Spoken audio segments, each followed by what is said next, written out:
RV prices crashing and why, okay?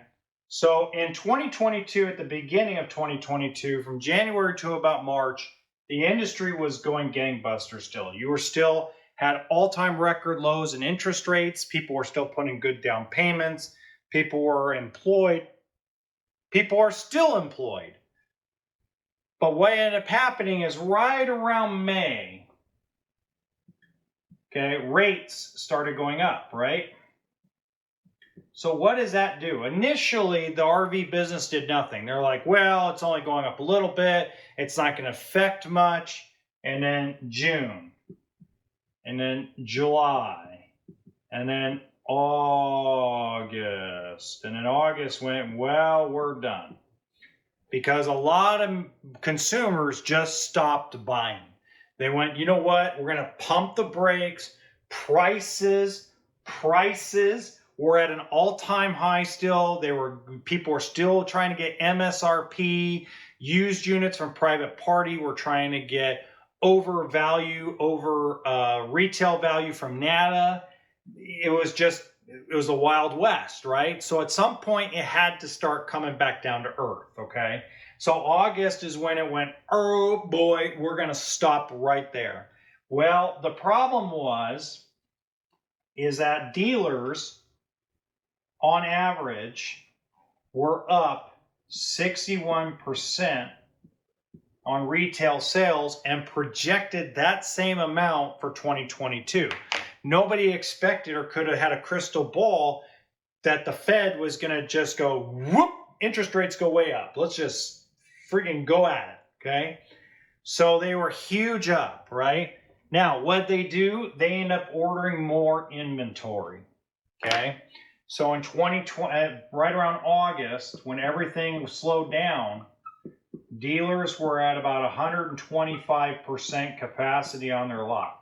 I have one dealership that should be stocking between 80 and 85 in stock. Right now he has 141 pieces.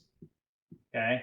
I have another dealer that should be somewhere around 150, 165 pieces. Right now he's got 206 in stock on his lot.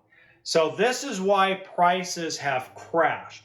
They're not crashing because of the market being bad. It's crashing because they're overstocked in inventory. So where I'm going to compare this to is not 0809. What I'm going to compare this to is one of my last years at a dealership lot, okay? So everybody forgets this, but in 2017, you couldn't keep anything in stock at an RV lot. People were buying like gangbusters. It was craziness. I mean, I'd get a 263 Salem BHXL on the lot, and within 2 days, it was gone. I'd get a Shadow Cruiser 240 BH. Within 2 days, it was gone. Nothing lasted. I couldn't keep anything on the lot more than a day or two. And that's a good problem to have. So what do you do in 2018? You overstocked. Okay. What happened in 2018? Interest rates went up a little bit, and people went, whoa, Trump may be in office, but we're going to slow it down a little bit, right? I mean, it wasn't that big of a rate jump, 1/4 of a point, 3/4 of a point. It wasn't that much, but it was enough to slow down the RV business where it went back to normal. But the problem is we were all overstocked.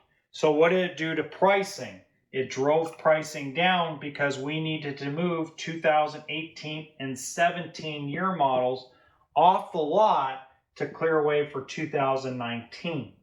You're seeing the same thing happen right now. I want to make this very clear. This is normal what's going on right now. Now, not to the extent of interest rates being so high, but I'm talking about as far as why dealers are pushing prices way down. Okay, now it does affect your trade-in. It affects a lot of things.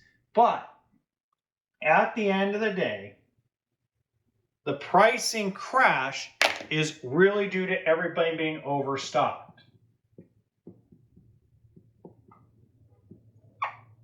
Nobody's going out of business.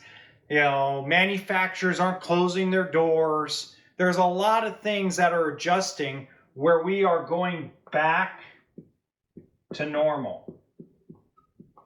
Everybody forgot what normal was. Now they're starting to remember, oh crap, I remember this. This is a normal market in the RV business. So reality is if you are looking for a really good deal, October of 22 to Thanksgiving of 22, you're going to see huge discounts, and you just have to be willing to take advantage of them, okay? You just have to look past the interest rates for now. Just like if you're going to buy a home. If I'm going to buy a home at a discounted price, but rates are high, I'm going to refinance that house in 2-3 years when rates go back down. And I'm going to keep refinancing and keep taking advantage of the debt system to save money both on the price and the payment and the term of whatever I am purchasing.